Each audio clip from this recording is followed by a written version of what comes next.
Have you ever wanted something really badly, only to get it and feel like maybe it wasn't such a good idea after all, like somewhere off in the universe a finger just curled on a monkey's paw? That was sort of the feeling I had while watching Lazarus, a show that I was insanely hyped over, only for it to end up as probably my biggest disappointment with anime this decade. Now, that's not to say it's like the worst anime of the decade or anything, there's about 10 of those a season, but for a show with as much star power as this one boasts, I couldn't help but expect anything short of amazing. Director Shinichiro Watanabe is an anime legend. This guy needs no introduction. If you're an anime fan, you know all about this guy. His style is one of the most well-documented and celebrated in the industry, and he's helmed some of the all-time greatest anime ever made, including two of my personal favorites, Cowboy Bebop and Space Dandy. Teaming this guy up with MAPPA, a studio with a reputation for cranking out some of the highest quality action shows of the decade, should have been a slam dunk. Like, yeah, no shit, this is gonna be awesome. What could possibly go wrong? And admittedly, there's a lot to like about this show on its surface. It's got some incredible action animation and choreography, which were made with help from the fucking John Wick team, great cinematography, a killer soundtrack, which is pretty much par for the course for a Watanabe show. Clearly there was a lot of effort put into this show. But as I was watching, I couldn't help but feel like maybe they should have refocused some of that effort into tightening up the script or fleshing out the characters at all. And that's really the fundamental issue at the core of this show's problems. The foundation of the whole thing is cracked and just not solid at all. Lazarus has a lot of flash, but it's flash without the fire. And without that fire, the whole product just comes out feeling underbaked. No pun intended. This report that Adult Swim pressured Watanabe into making what essentially boils down to Bebop 2 is really the smoking gun, and considering Adult Swim's track record with anime recently, I'm choosing to lie the blame at their feet. I have no idea if this is a mistranslation or if it's being taken out of context or something, but I can safely say with confidence that it feels true. It feels like Watanabe directed the show at gunpoint. I know not everything he's made has been a 10 out of 10 earth-shattering masterpiece, but I just can't see him on his own making a show that so blatantly retreads ideas from Bebop without considering why they might have worked in that show in the first place. And that feels like a good place to start this rant, with the main character, Axel. He's pretty much just a watered-down Spike Spiegel whose personality is that he's like a parkour god, I guess. Again, that can be cool when you're showing me an action sequence, and this show does those well, no doubt, but without having a lick of personality, this guy just comes across as incredibly boring. It feels like the writer's room looked at Spike and tried to re-engineer him and his flashiness without considering that what made Spike such a great character to begin with was that he was actually a drifter who floated through space with someone twice his age, subsisting on a diet of cigarettes and bell peppers. He's obviously a suave and badass martial artist gunslinging action hero, but when you strip all of that away, he was just a regular person, weighed down by his past, struggling to get by like the rest of us, and that made him relatable. Not to mention that as the story goes on, they drip feed you more and more interesting information about him, which fleshes him out even more. And even just on the surface, he has a lot more charm and wit to him than Axel does. When I look at Axel, I don't really see a character. I see a vehicle for showing the viewer cool action scenes, and that's because the show never really attempts to expand upon him as a character beyond his most basic personality traits and abilities. His introductory scene shows us that he's a prisoner serving an 888-year sentence, and it's later revealed that his sentence is so long because it started out as a 3-year sentence for him, and doubled each time he broke out of prison, which sort of became a hobby for him, as he puts it. Now, considering that the show clearly places his parkour-inspired fighting style front and center to us, that's all fine and dandy, but the question that I immediately had before I even learned how long his sentence was,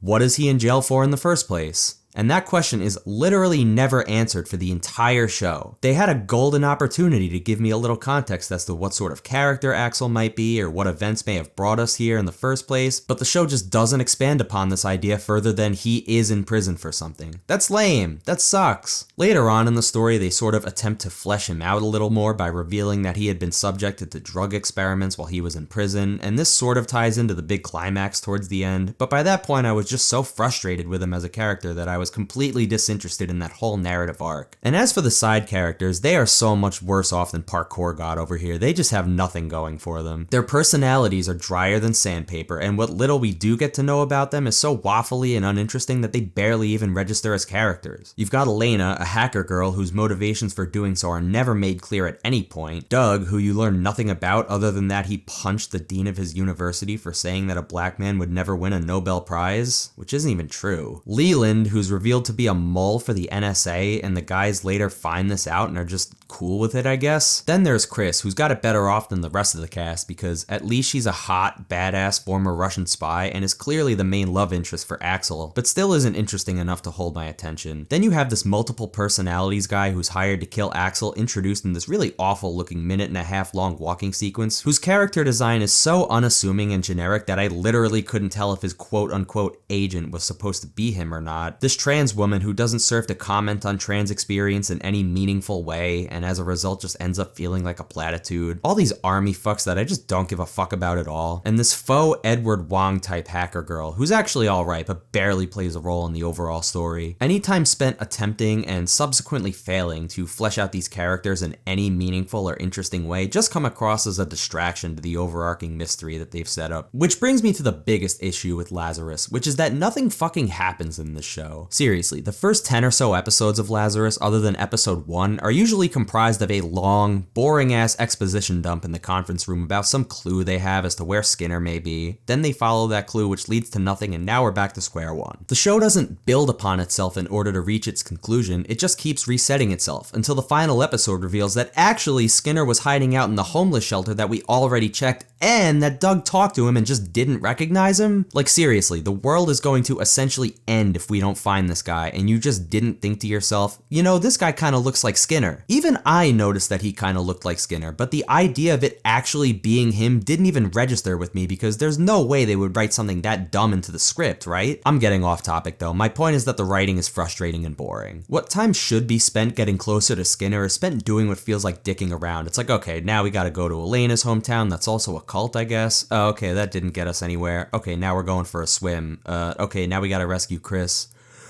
Okay, now the team's getting disbanded, oh no. Good mystery writing should slowly reveal more and more about whatever it is the characters are after, cluing the viewer in as to what direction the story may take before paying it off with a satisfying reveal. Instead, what we get in Lazarus is a wild goose chase. It's just so unsatisfying to watch it all unfold. Keep in mind, I'm not someone who demands that a show has a perfectly constructed plot that's firing on all cylinders at all times. Space Dandy pretty much had no plot at all up until the last 2 episodes because it didn't need to have one. Its premise was one that allowed for a lot of freedom and creativity, and the team behind the show capitalized on this by bringing in as many talented staff members and interesting episode directors that they could, resulting in some of the most insanely well animated, batshit insane, and fun to watch episodes that anime's ever seen. The premise in Lazarus isn't set up like that though. It's clearly meant to be taken as a serious thriller, but it's so kitschy that buying into it is difficult in the first place. Dr. Skinner created a miracle drug that solves everyone's problems, but it turns out that the drug is engineered to just mutate and kill everybody in 3 years? Did no one at the FDA check the chemical makeup of Hopna? How did this get approved in the first place? Also, this is something that Replay Value touched on in his video about the show, but Lazarus just has nothing to say at all either. There are no interesting themes, no takeaways to be had for watching it, it's just looking for Skinner, finding him, and that's it. Humanity saved. You get this lofty dialogue in the end where Axel basically says, "World bad, but humanity good." It's riveting stuff. Let's see, what else is there to rant about? There are hokey-ass writing moments scattered throughout the show, like this moment in episode 2 where they go to a bunker to find some old man sitting alone in a chair and Axel goes, "Duh, Skinner, is that you?" Like, yeah man, that's definitely where he'd be, right down the road. And honestly, when things aren't moving, the show is by and large pretty ugly to look at. I get that most of this show takes place in sort of a run-down, slummy neighborhood and that humanity's not doing so good in this future, but the majority of the show just has this very dull gray and rusty brown color palette to it that's really visually unappealing. Again, the rotoscoping during the action scenes is pretty incredible, but the general moment-to-moment of the show just looks so bland. The ending is a total whiff. Again, they just have some lofty dialogue about how Skinner doubted whether or not humanity should exist or not, and Axel goes, "Humanity's actually pretty cool, bro." And that's it. Problem solved. Except not really, because they find him on day 30 out of 30, which wouldn't give enough time to actually develop the cure, meaning the first wave of Hopner users would have had to have died out. Great going, everyone. You really saved the day. If only we could have found him sooner, am I right? And that's about it for my thoughts on Lazarus. I was pretty checked out by the end, and I walked away feeling unsatisfied with just about everything except for some stellar action scenes, which I'll probably never revisit again since they're trapped in the middle of Lazarus. If you couldn't tell, I wouldn't recommend you go watching it unless you're an action junkie who can deal with some weak writing. If you're more of a complete package guy like I am, I'd advise you not to waste your time. As disappointed as I am, I can't be too hard on Watanabe. He's contributed to the overall anime landscape and especially to my personal experience experience with anime so positively that I can cut him a bit of slack for not knocking it out of the park every time he comes up to bat. As for Adult Swim, I'd really like to see them stop trying to recapture the lightning in a bottle that was Toonami and just fund more fun, fully realized projects that don't take themselves too seriously. The reception to those god-awful Fooly Cooly sequels should have been the nail in the coffin, but they just can't seem to stop looking back to the past for inspiration rather than trying to form a new identity. Anyways, that's enough ranting about this shitty show. I'd love to hear what you all thought about Lazarus if you've seen it, so leave a comment and give me your thoughts because I'll be reading all of them. I'm Lucky Clover, and this channel is basically dedicated to passionately discussing anime and other otaku adjacent topics. This season has been my favorite of the year so far, so if you want to hear me ramble about anime that I actually like, be sure to subscribe to help me get this channel off the ground a little bit. Your support goes a long way, and it means a lot to me. Alright, I've wasted enough of your time. Have a great day, and thanks for watching.